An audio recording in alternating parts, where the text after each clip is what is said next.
Olá, seja muito bem-vindo a mais uma aula do nosso curso da Carta aos Gálatas, aqui dentro do BíbliaFlix. Nesta aula, nós vamos estudar o capítulo 5 da Carta de Paulo aos Gálatas. Nos capítulos anteriores, nós já aprendemos muita coisa nesta carta, que é uma carta que está dividida, ela tem 6 capítulos, mas que está dividida mais ou menos da seguinte forma. Os 2 primeiros capítulos, Paulo faz a defesa do seu apostolado. Nós já vimos isso estudando capítulos 1 e 2. Depois, nos capítulos 3 e 4, nós vimos Paulo fazendo a defesa da fé. E ele faz a defesa da fé de forma muito contundente, usando a Escritura como regra de fé e prática. Então, Paulo vai defender a fé na graça de Deus, no sacrifício de Cristo, através das Escrituras. E é claro, nós chegamos agora na terceira parte, na terceira divisão dessa carta, que são os capítulos 5 e 6, onde Paulo agora vai falar sobre a conduta de vida de um cristão. Aquele cristão que já compreendeu que ele foi liberto da condenação que a lei trazia sobre todos os que a descumpriam. Então agora, nos capítulos 5 e 6, é claro, nós vamos estudar o capítulo 5 agora, e depois vamos estudar o capítulo 6. No capítulo 5, que é o capítulo dessa aula, nós vamos ver Paulo falando sobre a liberdade que temos em Cristo, mas que essa liberdade não pode se converter em libertinagem. Porque até então, se você já estudou os capítulos anteriores, você já compreendeu que Paulo traz essa libertação sobre o povo, sobre os Gálatas, mostrando a eles que eles não precisam mais ficar embaixo do jugo da escravidão que a lei trazia sobre eles. No capítulo anterior, no capítulo 4, nós concluímos mostrando a comparação, a ilustração que Paulo fez sobre Sara e Agar, mostrando que nós, todas as pessoas que creem em Cristo, são os filhos da promessa e não os filhos da escravidão. Compreendendo isso, que Paulo já fez nos 2 primeiros capítulos a defesa do seu apostolado, terminou de fazer nos capítulos 3 e 4 a defesa da fé cristã na graça de Deus. Agora, no capítulo 5, nós vamos ver Paulo agora falando sobre como deve ser a conduta de quem já entendeu que nós devemos sim ser libertos e vivermos pela graça de Deus. Mas como nós devemos olhar para a lei? Se a lei não salva, se a lei não tem a função e nem o poder para salvar o ser humano, como que nós devemos olhar para ela? Será que nós devemos nos tornar libertinos, olhando para a lei e dizendo, já que ela não pode me salvar, então eu posso fazer qualquer coisa? Paulo preveu que os irmãos pensariam isso, e é exatamente por isso que ele traz todo esse alerta nos capítulos 5 e 6. Eu vou ler o capítulo 5, do versículo 1 até o versículo de número 15, e logo em seguida nós começamos o texto, a exposição detalhada, versículo por versículo, de cada um dos textos lidos. O versículo 1 do capítulo 5 da carta aos Gálatas diz o seguinte, acompanhe na sua Bíblia. Foi para a liberdade que Cristo nos libertou. Portanto, permaneçam firmes e não se deixem submeter novamente a um jugo de escravidão. Ouçam bem o que eu, Paulo, lhes digo. Caso se deixem circuncidar, Cristo de nada lhes servirá. De novo declaro a todo homem que se deixa circuncidar que está obrigado a cumprir toda a lei. Vocês que procuram ser justificados pela lei, separaram-se de Cristo, caíram da graça. Pois é mediante o Espírito que nós aguardamos pela fé a justiça, que é a nossa esperança. Porque em Cristo Jesus nem circuncisão, nem incircuncisão tem efeito algum, mas sim a fé, que atua pelo amor. Vocês corriam bem. Quem os impediu de continuar obedecendo à verdade? Tal persuasão não provém daquele que os chama. Um pouco de fermento leveda toda a massa. Estou convencido no Senhor de que vocês não pensarão de nenhum outro modo. Aquele que os perturba, seja quem for, sofrerá condenação. Irmãos, se ainda estou pregando a circuncisão, por que continuo sendo perseguido? Nesse caso, o escândalo da cruz foi removido. Quanto a esses que os perturbam, quem dera que se castrassem. Irmãos, vocês foram chamados para a liberdade, mas não usem essa liberdade para dar ocasião à vontade da carne. Ao contrário, sirvam uns aos outros mediante o amor.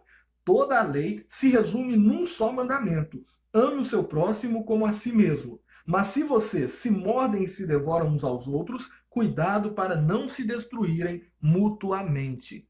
Então, no texto, no bloco de texto que nós lemos, Paulo está fazendo aqui uma advertência, ele está dando um alerta para os irmãos sobre o que essa liberdade em Cristo nos traz e com o que os irmãos podem acabar confundindo essa liberdade. O versículo 1, conforme nós lemos, diz: foi para a liberdade que Cristo nos libertou. Paulo está trazendo desde o contexto do capítulo 4, quando ele termina no verso 31, dizendo: portanto, irmãos, não somos filhos da escrava, mas da livre. Ou seja, não somos filhos de Agar, filho de forma natural, mas somos filhos da promessa de Deus. Filhos que foram chamados para a liberdade. E aqui ele introduz o capítulo 5, então, dizendo: foi para a liberdade que Cristo nos libertou. Ou seja, Cristo não nos libertou para que vivêssemos uma vida de opressão, cheia de regras, cheia de cumprimentos. Tem muitas pessoas que acreditam assim, que quando uma pessoa recebe Jesus como Salvador, ela está entrando para a lei de crente. E acaba que essa pessoa começa a ter cada vez mais regras e regras, colocando leis pesadas, fardos pesados sobre elas, e isso é a famosa religiosidade. Então Paulo veio quebrando esse paradigma da religiosidade, mostrando que Cristo veio nos libertar, mas ele nos liberta para a liberdade de fato. E essa liberdade não é simplesmente que estamos livres da lei, mas que somos livres agora para poder obedecer a Deus. É exatamente aqui que está o X da questão. Muitas pessoas acreditam que Cristo nos liberta para poder descumprir a lei. Mas é exatamente o contrário. A libertação que Cristo nos traz é que antes não conseguíamos cumpri-la. Nós cumpríamos, todos tentávamos cumpri-la para poder nos achegar a Deus, e isso nunca daria certo. Mas como Cristo já se aproximou de nós e nos salvou, agora nós, como servos dele, como imagem dele, como filhos, discípulos de Jesus, podemos olhar para a lei de Deus, que é santa, boa, perfeita, e podemos obedecê-lo por liberdade agora. Ou seja, Cristo nos libertou para sermos livres para poder obedecê-lo.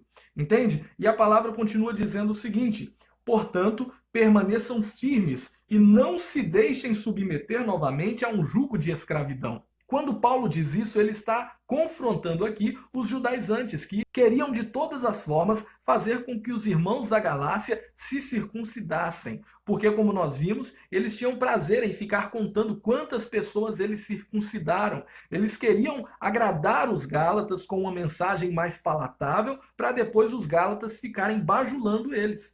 E Paulo rejeita isso. Ele diz logo para eles que eles devem permanecer firmes e não se submeter novamente a um jugo de escravidão. Ou seja, se você se circuncida, agora você tem que obedecer mais coisas e mais coisas que os judaizantes disserem.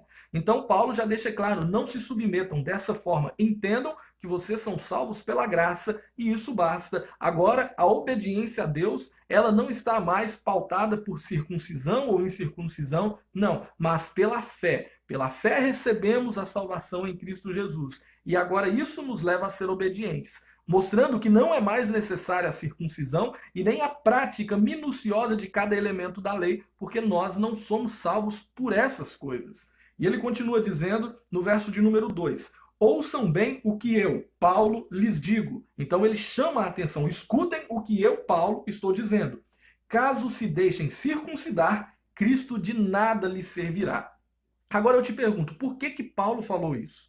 Se vocês se deixarem circuncidar-se, Cristo não valeu de nada para vocês. É exatamente por causa do propósito que eles estariam fazendo aquela circuncisão. A circuncisão não estaria sendo feita para mostrar que eles amavam a Deus, que eles queriam estar cada vez mais próximos ou em louvor e gratidão a Deus. Não, nada disso. Eles estavam se circuncidando para no coração deles eles acharem que eles agora sim eram dignos de fazer parte do povo de Deus, dignos de receber as bênçãos de Deus, dignos de receber algo da parte de Deus. E Paulo já está deixando claro: se vocês se circuncidarem, de nada valeu o sacrifício de Cristo. Por quê? Porque a salvação não é herdada pelo que nós fazemos, e sim pelo que Cristo fez. E ele já deixa isso claro aqui. E ele reforça isso. Olha o que ele diz no verso de número 3. De novo declaro, ele repete: a todo homem que se deixa circuncidar, que está obrigado a cumprir toda a lei. Ou seja, se você se deixa circuncidar com essa mentalidade de que agora você está inserido no povo de Deus, de que agora você merece a salvação, você terá que cumprir toda a lei agora. Se você está cumprindo uma coisa, se está achando que o sacrifício de Cristo precisa de algo a mais, então cumpra todo o resto. E Paulo deixa claro aqui, mostrando que ninguém é capaz de cumprir todo esse restante. Ninguém é capaz de cumprir toda a lei. A lei, ela é santa, boa, perfeita, ela vem de Deus. Mas a lei, ela nos condena, porque todos nós já descumprimos. E o salário do pecado é a morte. Conforme a primeira carta de João, o pecado é a transgressão da lei. Como todos transgredimos a lei, todos pecamos. Todos somos dignos de morte. Então, como o assunto aqui é soteriológico, como o assunto aqui é a salvação, Paulo deixa claro, se circuncidarem achando que vão herdar salvação, se permitirem ser circuncidados, mesmo depois de já ter ouvido a mensagem da graça de Deus, do evangelho que Jesus nos salvou mediante a fé que ele mesmo nos dá, se vocês voltarem para a prática de algo achando que vão alcançar a Deus, vocês vão ter que cumprir todo o resto. Como ninguém dá conta, é como se Paulo estivesse dando um ultimato aqui neles, mostrando para eles, permaneçam firmes no que vocês ouviram.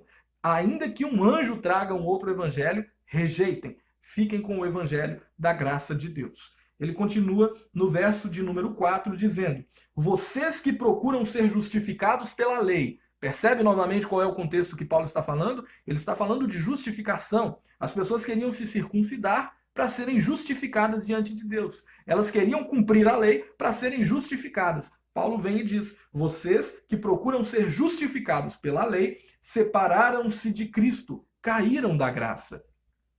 Aqui, muitas das vezes, a gente até imagina que são pessoas que um dia já foram crentes de verdade. Mas Paulo está aqui trazendo para pessoas que um dia ouviram o evangelho de fato, ouviram a verdade, ouviram sobre a graça de Deus, mas nunca deixaram de fato que essa graça entrasse em seus corações. E elas acabaram saindo desse contexto da graça de Deus e estão querendo voltar para o contexto de escravidão da lei. E Paulo está falando aqui, vocês que estão tentando se justificar pela prática da lei, por circuncisão, seja lá o que for, vocês estão abandonando Cristo. Vocês deixaram Cristo. Lembra, a salvação somente por Cristo é tudo. A salvação de Cristo, incluindo alguma coisa, seja o que for, não é a salvação que Cristo prega. Então, a salvação é única e exclusivamente, o mérito todo é de Jesus. Se o homem tentar fazer algo para falar, agora eu sou digno de receber, já não valeu. O homem precisa entender e receber essa graça, essa salvação que parte de Deus, do início ao fim. Amém? E Paulo deixa isso claro aqui. E no verso de número 5, ele diz, pois é, mediante o Espírito que nós aguardamos pela fé a justiça, que é a nossa esperança. Ou seja, Paulo está falando aqui que é pelo Espírito de Deus, é mediante o Espírito que nós aguardamos. Aguardamos como? Pela fé, sem ver, sem ter uma marca exposta como a da circuncisão. A fé é a certeza daquilo que você espera, de coisa que você nem vê ainda.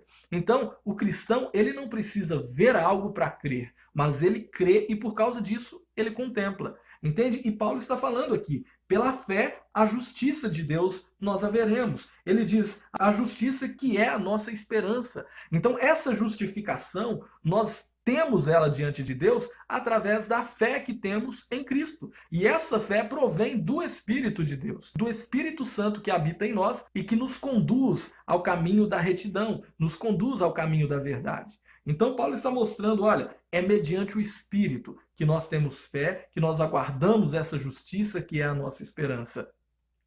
Mostrando que vai completamente na contramão do que os judaizantes pregavam. Eles pregavam que, tudo bem, Cristo pode ter morrido lá, mas você precisa obedecer isso aqui, caso contrário não vai. Você precisa fazer isso aqui, caso contrário não vai. E na questão de salvação, irmãos, nós não podemos incluir nada. A salvação é única e exclusivamente pela fé, é pela graça de Deus mediante a nossa fé. E essa fé provém do próprio Deus em nossos corações. Entendendo isso, nós vamos entender depois como que vamos conviver fé, salvação, graça de Deus com mandamentos e outras coisas das Escrituras. Para entendermos isso, continuamos a leitura. Ele diz no verso de número 6, porque em Cristo Jesus nem circuncisão, nem incircuncisão tem efeito algum. Olha o que Paulo diz. Nem ser circuncidado ou ser incircunciso não tem diferença, não tem efeito algum, não faz diferença para Deus. Mas sim a fé, que atua pelo amor. Ou seja, a fé lado a lado com a obra. A fé que é evidenciada pelo amor.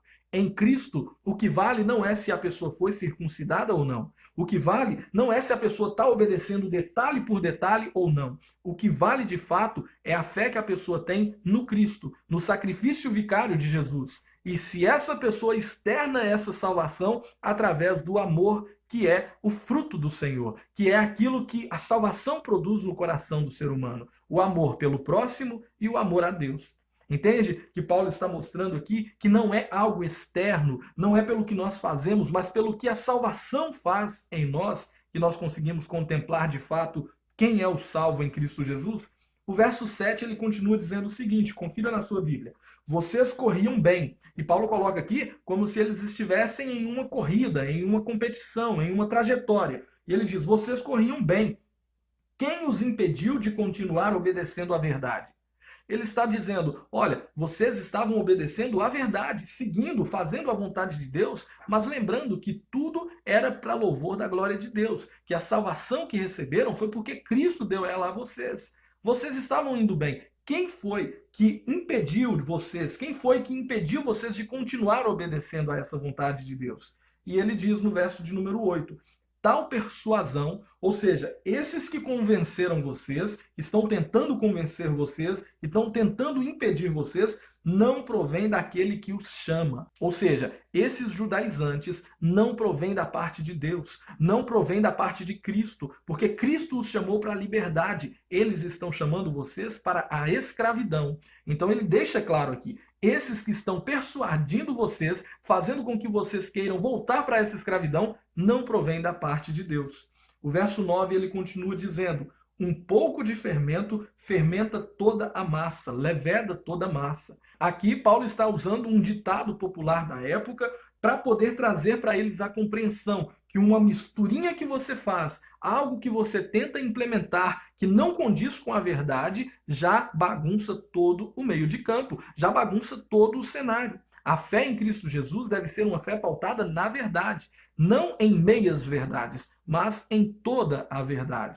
E Paulo deixa isso claro aqui. O verso de número 10, ele diz, estou convencido no Senhor, e aqui Paulo está dizendo, eu tenho certeza, eu estou convencido em Deus de que vocês não pensarão de nenhum outro modo. Ou seja, Paulo confiava no evangelho que ele havia pregado, ele confiava na mensagem que ele havia trazido, e é exatamente por isso que ele diz, eu tenho certeza, eu estou convencido que vocês não pensam de outro modo. Vocês concordam com o que eu estou dizendo? Aquele que os perturba, seja quem for, sofrerá condenação. Então Paulo vem e diz, olha, eu tenho certeza, vocês não pensam de outro modo, vocês concordam comigo. E ele diz, aquele que perturba vocês, ele vai sofrer a condenação, ele vai sofrer as consequências disso que ele está fazendo. Jesus, em um dos evangelhos, ele vai dizer que aquele que faz um desses pequeninos tropeçar, melhor seria que amarrasse uma corda com uma pedra no pescoço e se atirasse ao mar. Ou seja, essas pessoas que tentam deturpar a verdade, tentam tirar os servos do Senhor de sua presença, esses vão sofrer condenação. Esses que tentam incluir no evangelho algo que não está lá, esses vão sofrer a condenação, e isso é uma certeza que Paulo traz aqui. E ele diz no verso 11, irmãos, se ainda estou pregando a circuncisão, por que continuo sendo perseguido?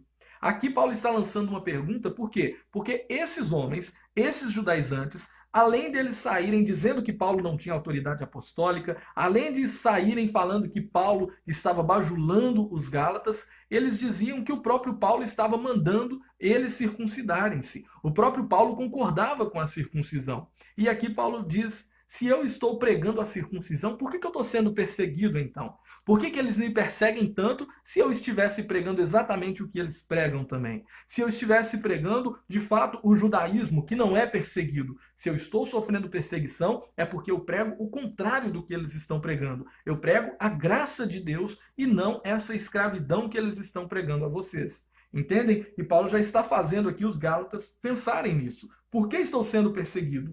E ele diz então, no verso de número 11 ainda, no final do verso, nesse caso, o escândalo da cruz foi removido. Ou seja, se eu estivesse mesmo pregando a circuncisão, o escândalo da cruz, o sacrifício de Jesus, aquele que morreu para salvar todos nós, aquele que se fez pecado lá na cruz, já não teria valido de nada. Teria sido removido o sacrifício dele. Então Paulo está dizendo, como eu prego Cristo, é porque eu estou indo contrário ao que os judaizantes dizem. Eu estou pregando o Cristo ressurreto, o Cristo que foi morto lá na cruz, mas que ressuscitou, o Cristo que nos chama para a liberdade. O verso de número 12, ele continua dizendo: quanto a esses que os perturbam, ou seja, os judaizantes, essas pessoas que tentam influenciá-los a voltar às práticas da lei, olha o que Paulo diz, e aqui ele é um pouco pesado. Quem dera que se castrassem. Já que eles estão querendo circuncidar vocês, melhor fosse que eles se castrassem, que eles já arrancassem tudo, que eles fossem lá castrados de vez. Paulo é pesado em suas palavras aqui, mostrando que ele não estava de acordo com o que os judaizantes pregavam. E se castrar aqui nesse sentido, é como se Paulo estivesse externando a sua revolta por aquilo que eles estavam pregando, por aquilo que eles estavam fazendo. Então note que interessante Paulo trazendo essa repreensão de fato aos judaizantes, mostrando que os irmãos não deveriam dar ouvidos a eles. No verso 13, Paulo diz: irmãos, vocês foram chamados para a liberdade. Mais uma vez ele cita o que estava lá no versículo 1, o que ele já havia falado anteriormente. Vocês foram chamados para a liberdade. E agora está a advertência. E agora está o alerta de Paulo. Mas não usem a liberdade para dar ocasião à vontade da carne. Ou seja, não usem essa liberdade para converter ela em libertinagem. Não é porque vocês agora sabem que são salvos pela graça que vocês vão descumprir todos os preceitos da lei, que vocês vão começar a matar, roubar, se prostituir. Não é porque vocês agora aprenderam que a salvação não depende de vocês, mas de Cristo, que vocês vão andar em desacordo com a vontade de Deus. Até porque o andar em acordo com a palavra de Deus é exatamente um sinal de que uma pessoa é salva. Ela não faz para se salvar, mas porque ela é salva, isso leva ela a fazer a vontade do Senhor. E ele diz aqui: mas não usem a liberdade para dar ocasião à vontade da carne, ou seja, ao pecado. Ao contrário, sirvam uns aos outros mediante o amor. Por que Paulo diz isso? Se você ler o verso de número 14, olha o que ele diz: toda a lei se resume em um só mandamento: ame o seu próximo como a si mesmo. Então note que Paulo aqui está mostrando o seguinte: a lei de Deus, os 10 mandamentos que eram tão observados naquela época, eles falam sobre o amor, amar a Deus sobre todas as coisas, os 4 primeiros mandamentos, e depois amar o seu próximo como a si mesmo, que são os 6 últimos mandamentos.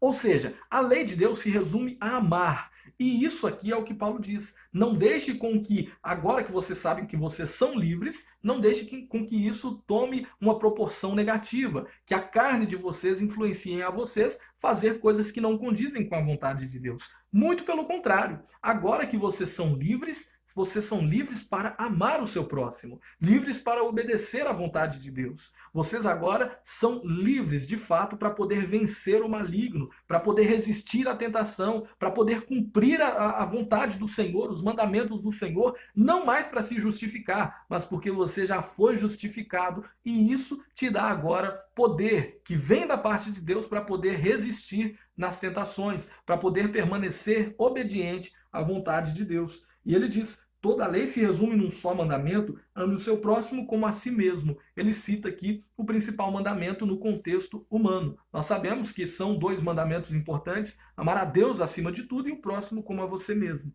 E aqui Paulo faz essa citação mostrando esse mandamento, mostrando que se vocês estão agora livres, são livres para amar uns aos outros. E ele vai então no verso 15 dizer: mas se vocês se mordem e se devoram uns aos outros, cuidado para não se destruírem mutuamente. Então ele vem e traz mostrando para eles: então vocês são livres, mas cuidado, porque essa liberdade não pode se tornar libertinagem. Vocês não podem dar lugar à vontade da carne, aos desejos da carne. Se vocês ficarem se mordendo, se devorando uns aos outros, isso pode acabar destruindo todos vocês mutuamente. Então, estejam sempre atentos a cumprir o que Cristo nos orienta através da prática do amor. Então foi para essa liberdade que Cristo nos chamou. Não para descumprir todos os mandamentos, porque agora descobrimos que somos salvos pela graça. Não, mas exatamente porque somos salvos pela graça, podemos olhar para o nosso próximo e amá-lo. Podemos olhar para aquele que nos persegue e perdoá-lo, porque nós somos salvos em Cristo Jesus. E por causa disso, temos liberdade para amar uns aos outros. Entende? Então, é isso que o apóstolo Paulo traz nesses 15 primeiros versos do capítulo 5 da carta aos Gálatas, mostrando que a conduta do cristão agora deve ser da prática do amor. Continuando agora a leitura, nós paramos no verso de número 15 e vamos continuar então do verso 16 até o verso de número 26, 10 versículos ainda para concluirmos o capítulo 5. E diz assim o verso 16: Por isso digo, vivam pelo Espírito e de modo nenhum satisfarão os desejos da carne. Pois a carne deseja o que é contrário ao Espírito, e o Espírito o que é contrário à carne. Eles estão em conflito um com o outro, de modo que vocês não fazem o que desejam. Mas se vocês são guiados pelo Espírito, não estão debaixo da lei. Ora, as obras da carne são manifestas: imoralidade sexual, impureza e libertinagem, idolatria e feitiçaria, ódio, discórdia, ciúmes, ira, egoísmo, dissensões, facções e inveja, embriaguez, orgias e coisas semelhantes. Eu os advirto, como antes já os adverti: aqueles que praticam essas coisas não herdarão o reino de Deus. Mas o fruto do Espírito é amor, alegria, paz, paciência, amabilidade, bondade, fidelidade, mansidão e domínio próprio. Contra essas coisas não há lei. Os que pertencem a Cristo Jesus crucificaram a carne, com as suas paixões e os seus desejos. Se vivemos pelo Espírito, andemos também pelo Espírito. Não sejamos presunçosos, provocando uns aos outros e tendo inveja uns dos outros. Olhe que preciosidade de riqueza de detalhes que Paulo traz aqui para a gente nesses 10 versos finais do capítulo 5. Aqui, depois que Paulo já falou no que nós já estudamos aqui sobre a liberdade do cristão, ele vai falar agora sobre o que leva o cristão a viver uma vida de amor, uma vida de cuidado com o seu próximo. É a vida do cristão sendo guiada pelo Espírito Santo de Deus. E olha o que ele diz: por isso digo, isso está no verso 16, vivam pelo Espírito e de modo nenhum satisfarão os desejos da carne. Ou seja, ele está falando, vivam pelo Espírito, vivam agora a vontade do Espírito, e assim vocês não vão satisfazer as vontades da carne. O verso 17, pois a carne deseja o que é contrário ao Espírito, e o Espírito o que é contrário à carne. E quando Paulo traz a palavra Espírito aqui, não é simplesmente a vontade do Espírito do homem, mas sim a vontade do Espírito de Deus que age através da vida do homem. Nós que cremos no Evangelho, nós fomos selados pelo Espírito Santo. Ou seja, o Espírito Santo agora atua em nossas vidas e nos leva a querer fazer a vontade de Deus. Porém, a vontade de Deus é exatamente o contrário da vontade da carne. A nossa carne, as paixões da carne, são contrárias à vontade do Espírito. É por isso que ele vai dizer no verso de número 17 ainda: e o Espírito é o contrário à carne. Eles estão em conflito um com o outro, de modo que vocês não fazem o que desejam. Ou seja, vocês não fazem simplesmente o que querem. A carne de vocês quer uma coisa. O Espírito Santo que atua na vida de vocês, no espírito de vocês, deseja outra. Ou seja, a vontade do Espírito de Deus é que nós andemos de acordo com a verdade diante da vontade de Deus. A vontade da carne é que nós estejamos sempre fazendo os desejos carnais, as vontades pecaminosas. E Paulo vai trazer então a descrição aqui. Isso aqui vai muito além de ter esse conflito interior do ser humano, querer fazer algo e o espírito querer fazer outra coisa, mas vai mostrar de fato qual é que está dominando essa pessoa, se são os desejos. No verso de número 18, ele diz o seguinte: mas vocês são guiados pelo Espírito. Que Espírito? O Espírito Santo de Deus. Se você olhar na sua Bíblia, a palavra Espírito que aparece nessas passagens é a palavra Espírito com E maiúsculo, fazendo referência ao Espírito Santo de Deus. Ou seja, ele está dizendo, mas se vocês são guiados pelo Espírito, não estão debaixo da lei. Ou seja, se vocês estão sendo guiados pelo Espírito Santo de Deus, vocês não estão debaixo, não estão sendo condenados pela lei. Por quê? Porque vocês vão estar em conformidade com ela. Porque o Espírito Santo os guia a obedecê-la, a cumpri-la, não agora por mérito próprio, mas porque ela é o caráter de Deus. E você a cada dia se torna mais parecido com Deus. O verso de número 19, ele diz o seguinte: ora, as obras da carne são manifestas. Eu quero que você preste atenção nessa palavrinha, as obras. Ou seja, aqui está no plural, mostrando que são várias obras da carne. Ele diz, as obras da carne são manifestas. E ele começa, então, uma série de obras carnais, de pecados que estão descritos aqui em Gálatas capítulo 5, que vai do verso 19 até o verso de número 21. E diz o seguinte: imoralidade sexual, ou seja, imoralidade sexual é todo pecado que envolve o sexo que não esteja dentro do contexto do casamento. O casamento é o momento em que o ser humano, homem e mulher, deve então praticar a relação sexual. Qualquer outra relação, seja de adultério, extraconjugal, seja qualquer outra relação fora do casamento, isso cai aqui dentro desse contexto de imoralidade sexual. Prostituição, seja lá o que for, que não estiver no contexto do casamento, é imoralidade sexual. E ele diz então, impureza. A impureza também é aquela pessoa que se torna impura no sentido de praticar coisas que não estão de acordo com a vontade de Deus. Se você olhar a imoralidade sexual, a impureza e a libertinagem, são pecados de uma classe voltado para a área sexual. A impureza pode ser a impureza da mente também. Aquela pessoa que só pensa algo obsceno, só pensa coisas que não estão em conformidade com esse contexto do sexo, do casamento. A libertinagem é a pessoa que a liberdade dela excede os limites da liberdade do outro. Ou seja, isso aqui é uma classe de pecado voltado para a área sexual. Esses três primeiros. Os outros que estão aqui no verso 20 adiante, olha, idolatria e feitiçaria. Isso aqui está voltado mais para a área religiosa. Você entende? São pecados sexuais que ele citou, os três primeiros. Agora ele vem com idolatria e feitiçaria. Isso aqui está mais voltado para a área religiosa. Idolatria é tudo aquilo que você adora, idolatra, coloca como primeiro lugar na sua vida. E a feitiçaria, que é tão condenada na Bíblia, também está descrita aqui neste ponto. Agora que ele já falou sobre pecados sexuais, pecados religiosos, ele vem e diz também sobre pecados pessoais, pecados sociais. E ele começa então: ódio, discórdia, ciúme, ira, egoísmo, dissensões, facções e inveja.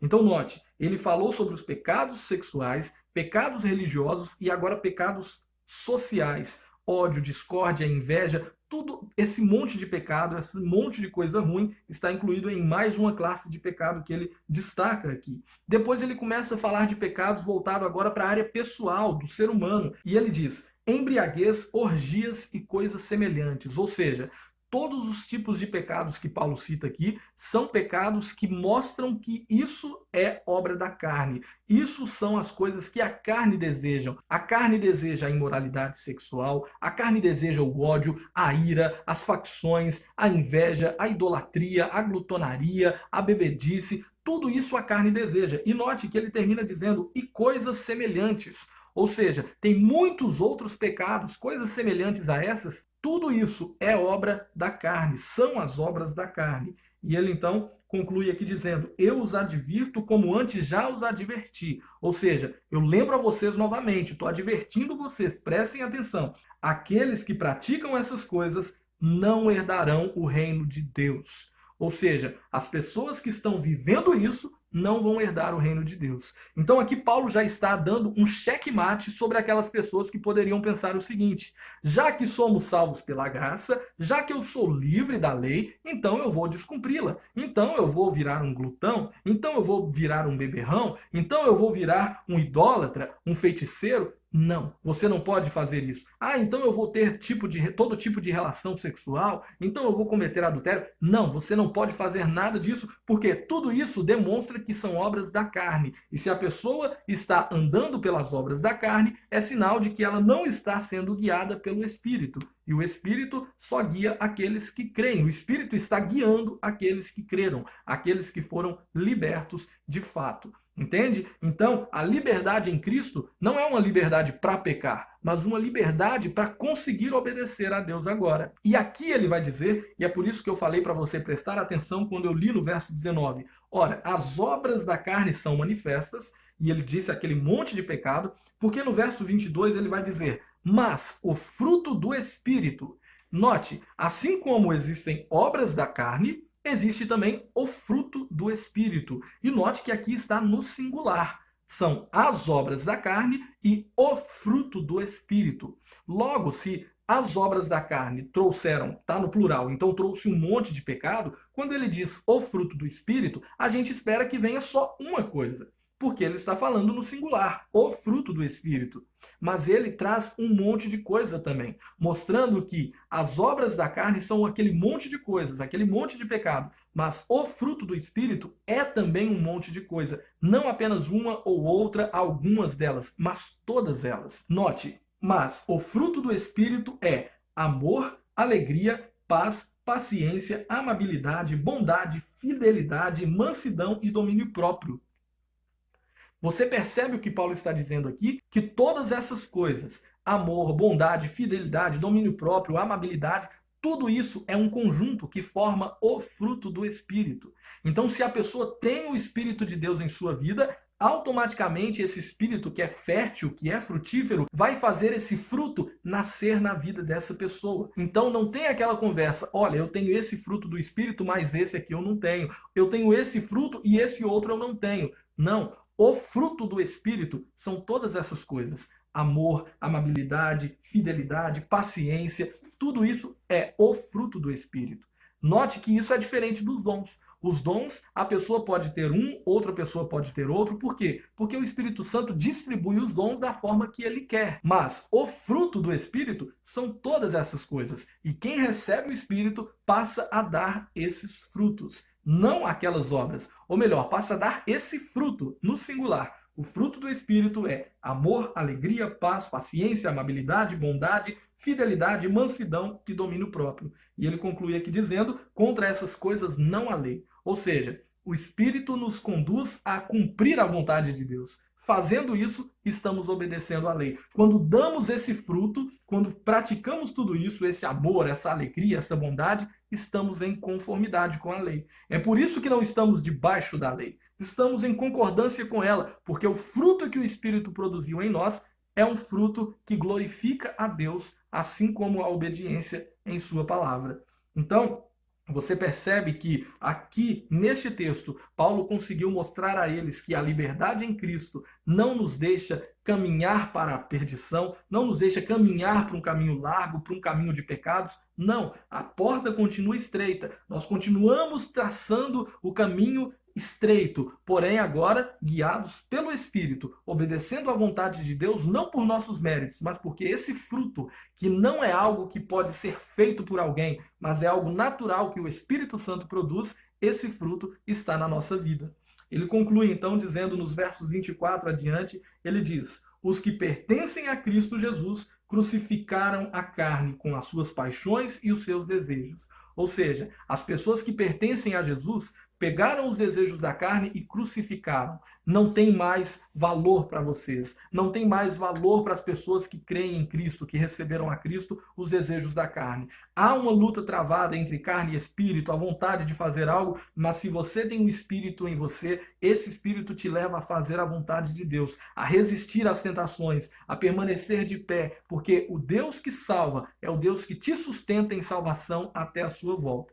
Compreende? Então, ele conclui dizendo isso, e é claro, no verso de número 25, ele diz, se vivemos pelo Espírito, andemos também pelo Espírito. Ou seja, se nós recebemos vida através do Espírito de Deus, que nós também caminhemos em conformidade com a vontade do Espírito. Ele não só veio, vivificou e deixou a gente acabar e guiar o resto, não. Ele nos vivificou e nos conduz de acordo com a vontade dele. E Paulo conclui, então, fazendo mais uma advertência a eles, dizendo o seguinte, não sejamos presunçosos, orgulhosos, provocando uns aos outros e tendo inveja uns dos outros. Ou seja, se nós somos guiados pelo Espírito, que nós não venhamos ser presunçosos, ficar com inveja uns dos outros, provocando uns aos outros. Não. O Espírito quer que nós andemos em conformidade com a vontade do Senhor. É claro, fazendo tudo isso em amor. Então, irmãos, aqui nós concluímos o estudo do capítulo 5, e se você perceber, Paulo já acabou aqui nesse capítulo com todas as dúvidas que restavam. Se sou salvo pela graça, será que eu posso descumprir toda a lei? É claro que não. Ele diz simplesmente que, assim como vocês foram livres pela graça, pela fé em Cristo Jesus, essa fé que vem pelo Espírito faz com que esse mesmo Espírito guie a sua vida e produza em você o fruto, que é o amor, a amabilidade, a fidelidade, a alegria, a mansidão, o domínio próprio, tudo isso que glorifique a Deus. Se vocês permanecem tendo idolatria, facções, dissensões, todos esses tipos de pecados, é o maior sinal de que vocês ainda não receberam o Espírito, de fato, vocês ainda não creram no Evangelho. Então, aqui nesse capítulo já conseguimos aí dissipar a neblina e entender que Paulo fez a defesa do seu apostolado nos capítulos 1 e 2, fez a defesa da fé somente na graça de Cristo nos capítulos 3 e 4, e agora no capítulo 5 já está mostrando que essa graça produz uma vida de santidade, uma vida em conformidade com a vontade do Espírito de Deus. Amém? Essa aula vai ficando por aqui. Que Deus abençoe a sua vida. Falta apenas um capítulo para concluirmos o curso da Carta aos Gálatas. Um forte abraço e até a nossa próxima aula.